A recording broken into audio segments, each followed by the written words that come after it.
Hello, and welcome back to The Culture Shift with Jeroslyn Jovan, our podcast aimed at inspiring the leaders of tomorrow, brought to you by Black Enterprise. Here, we like to review the success stories of today's tastemakers to encourage those who dare to dream big. Today, we're getting insight into making our next power move with the pastor, best-selling author, entrepreneur, and daughter of Bishop T.D. Jakes and Serita Jakes.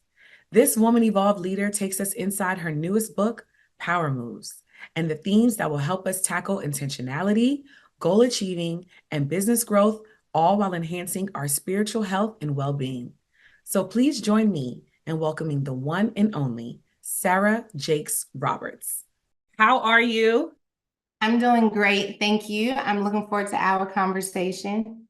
Yes. The last I saw you was when you did Hey You Live here in LA. And it was just such a phenomenal event. And I had been reading my copy of Power Moves with my highlighter handy, which those are always my favorite reads when I'm like highlighting and just wanting to keep notes in my mind, or if I can just go back to them easily. So Power Moves is your latest book. It's hitting shelves April 30th. And it has a central focus of just kind of tackling intentionality, which is really important for whether you're a dreamer, a doer, just someone trying to overcome procrastination.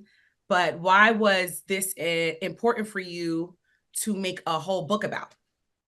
Well, I felt like it was important because so often we settle into habits of procrastination or people pleasing or not really using our voice. And it has become so normalized that we have not recognized how powerful it is at stopping us from moving in power. And so I wanted to write this book to help people really recognize how powerful of an opponent they have in whatever their fear or anxiety, whatever that is that's keeping them from stepping out and using their voice. Because I really do believe that everything we're going to do in the earth is not just going to be done from a good idea or because we have the right connections. It's going to take a real intentional power being released in the earth. And so I desire to help people remove some of those powerful forces that have kept us from becoming a force and to really begin to trust their voice, trust their ideas in places where they may have once felt shut down. Mm-hmm. Can you share what are some of the themes that we'll get out of Power Moves? Sure. In Power Moves, I'm talking about the fluidity of power. That's one of the things that I love the most about this book is, listen, I am a businesswoman, I'm an author, I'm a leader, I'm a wife, I'm a mother, I'm a friend, I'm a sibling. And defining power for each of those roles has a different definition. And so often we're asking the question, can women have it all? I believe that women can have it all if we are intentional about defining what all is, which means I can be the person who is leading our team towards our goals and objectives, and also be the woman who doesn't mind being in my soft girl era and letting my husband, take the lead and really cover and protect me. And so having this definition of power that is very much so fluid helps us to understand why I can feel powerful and in charge in one space and why I can be depleted in another space. And so redefining power, embracing the fluidity of power, and then introducing that power into a world where we may have been shrinking or pretending in order to keep the peace are some of the things that people can expect in Power Moves. When it comes to taking a business idea to the next level, while at the same time working to enhance your spiritual health and well-being, what are some tips that you have? Oh, goodness. Yeah, that's a loaded question. Man, I think that one, innovation is a direct reflection of our connection with our creator. So God, who is the creator of the universe and all of these systems, he innovated in order to bring us into the earth. Your very existence is innovation on display. And so if we are going to take a business idea and turn it into full manifestation, the full realization, staying connected with God is so necessary because there's going to be opposition, there's going to be struggle, we're going to be weary, we're going to forget what the idea is about in the first place. When we invite other people into the idea, they begin to turn it into their idea. And so maintaining our connection with God allows us to keep our vision for the idea or the role that we're playing in someone else's idea very clear. And so being able to shut our brain down and see ourselves outside of the role we're playing and bringing an idea to fruition is really important, because first, God is interested in who you are, not just what you can do in order to reflect God's glory on the earth. And so making sure I'm connected with God in my overall being. How am I doing overall? What does my mental health look like? What does my emotional health look like? What do I need for who I am as a person? Not just what do I need in order to do more. And the more that we are able to really tap into who we are on a holistic level, then we can expect an organic overflow into all that we do. If you are centered, then you can bring everything connected to you into a place of its greatest potential. Woo! And you just poured that out just on just like regular, didn't even have to really think about it. I used thought about it for a second and then it just came flowing and I received it all. Thank Well, you. I live it, girl. I live it. I mean, I'm balancing a lot of hats, and a lot of times I'm like, even going to God, like, God, what we preaching about on Sunday? And then I feel myself being checked, like you were in doing mode, like you're trying to check boxes and God wants to check in on you. And so first I need God to like show me myself, like, how am I doing? Let me be centered. What do I need to know about God? What does God need to show me about who I am? And from that place of centering and anchoring to be able to say, now I want to be a gift on Sunday. I want to be a servant in this room that I'm walking in. Help me to understand what you need me to do from a place of being rooted and anchored. Yes, yes. I experienced that at Hey You Live, and then I see that it's like you're taking the show on the road. And then you, like you said, you do this every Sunday, Wednesday, Thursday. I was wondering, like, how does she keep coming up with the messages and sermons? And it's like, how do you kind of just keep it going? But kind of even what I'm getting from what you just said, it's like you're using your own personal experience from the week. I am. I am in relationship with God. I am not just someone who's looking to be a preacher. Like, preaching and sharing what God has shared with me is something that became a part of my life. But my first initial touch point with God was me seeking God for myself, me trying to become a reflection of God's image on the earth. That was for me. That was for my kids. That was for my friends. That wasn't for anyone else. And so I have to be careful about not letting my relationship with God be hijacked because I'm performing for God. And so from that place of connection, I ask God, like, what do you need me to do in the room? And how can I share with them what you're showing me about who you are? And because I'm always in the classroom, I'm always learning something. I'm always being stretched in a new way. I won't say I always have something to say, but I at least always have something to seek God about. Yes, yes. And so, with Power Moves, it aligns perfectly with all the work that you do with Women Evolve.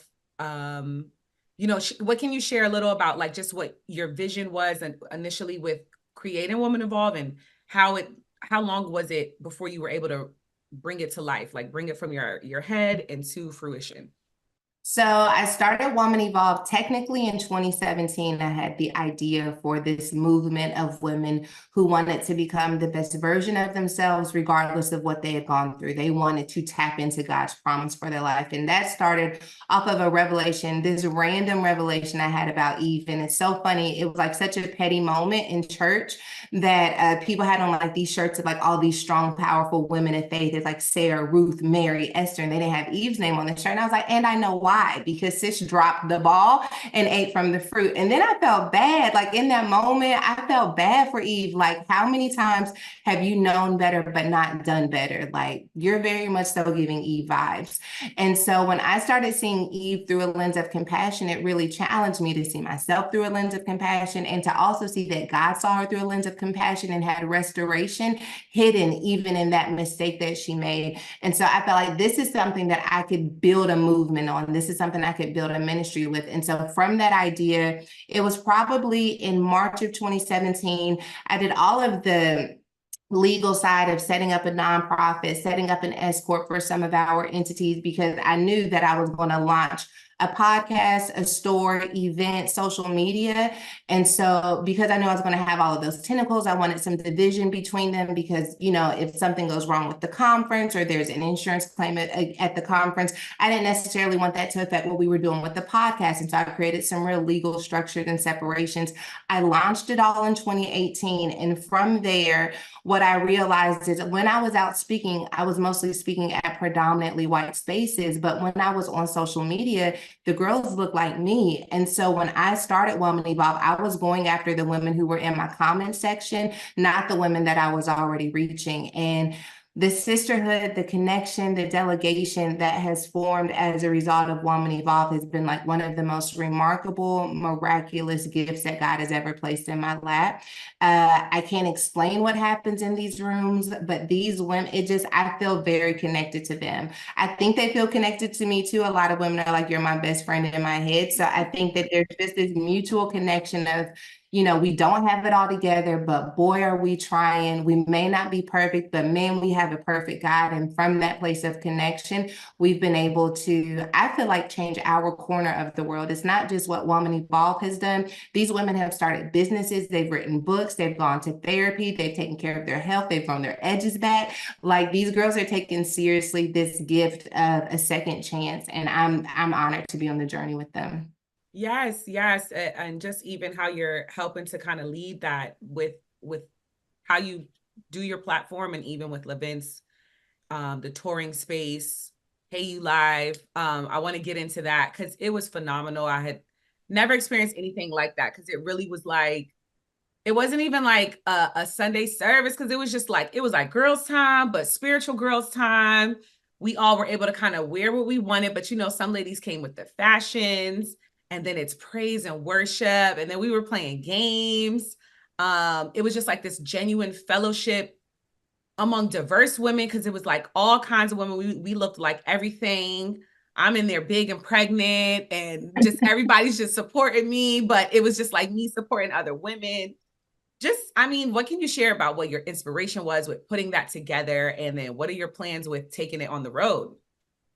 Well, I want a Woman Evolve to be a space where women couldn't hide. A lot of times women, if they get the courage to go to an event, they go and they're like wallflowers. They don't feel comfortable because they're wondering, like, you know, would I fit in here? Do they really understand what I'm going through? And so I wanted it to be a space where you immediately felt like, maybe we don't have the same path, maybe we haven't had the same experiences, but I feel safe enough here to be all of who I am. So we are intentional about making sure that it's fun, making sure that there's joy, making sure that it doesn't feel weird to be like, girl, your eyebrows look good. Like, to make sure that it feels very down to earth, because that's where we're living. We're living down on this earth, but also from that place of humility and vulnerability, we can have genuine, authentic encounters with God. When a person has permission to bring all of themselves into an environment, then God has permission to touch all of who they are. And so my job is to make them feel safe enough to bring all of themselves, and then to create an environment where God's presence can rest with ease.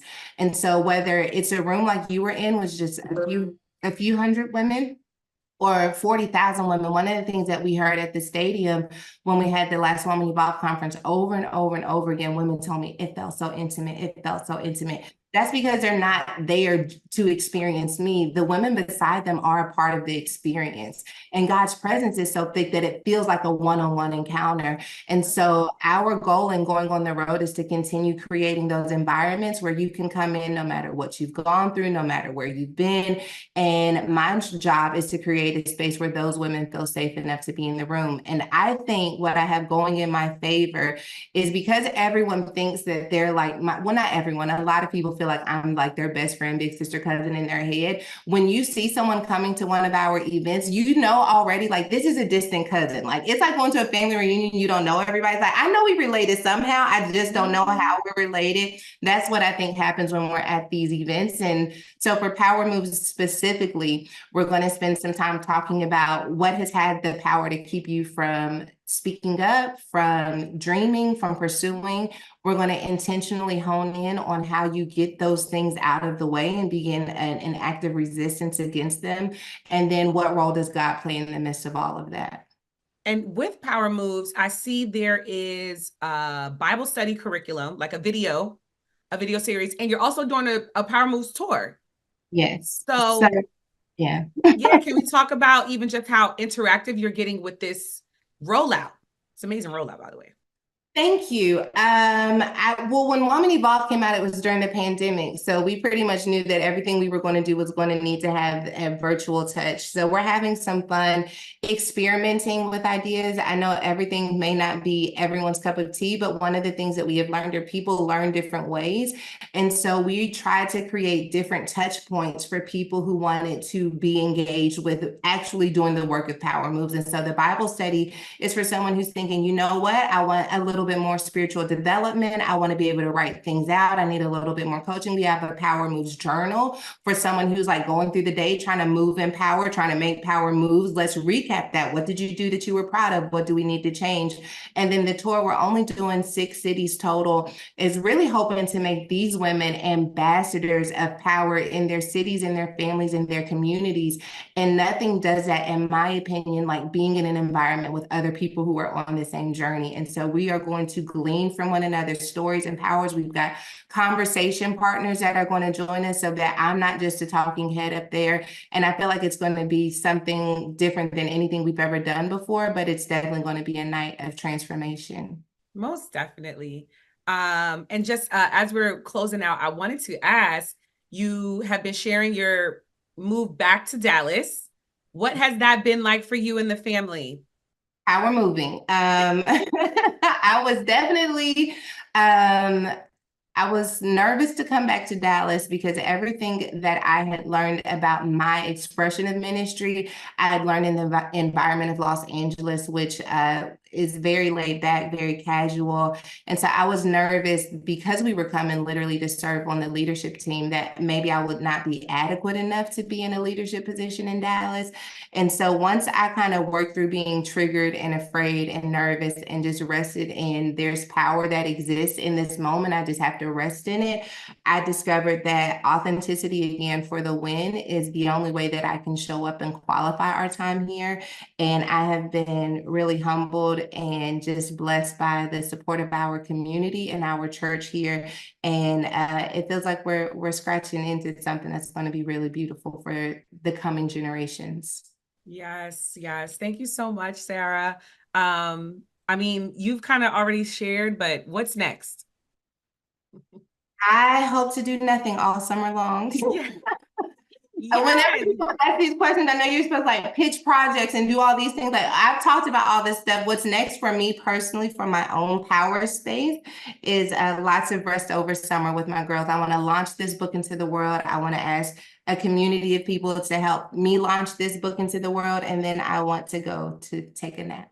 Yes, honey, I'm right there with you. I'm due June 24th, and my summer is just going to be adjusting to motherhood and relaxing. You're going to be an amazing mother. Thank you so much. Thank you. And thank you for this. Right on time for me, because I'm just focused on my power moves and what's next now that I'm bringing a daughter into the world. So just thank you for being a light and shining it so bright that we get to shine too. Oh, thank you. That means a lot to me.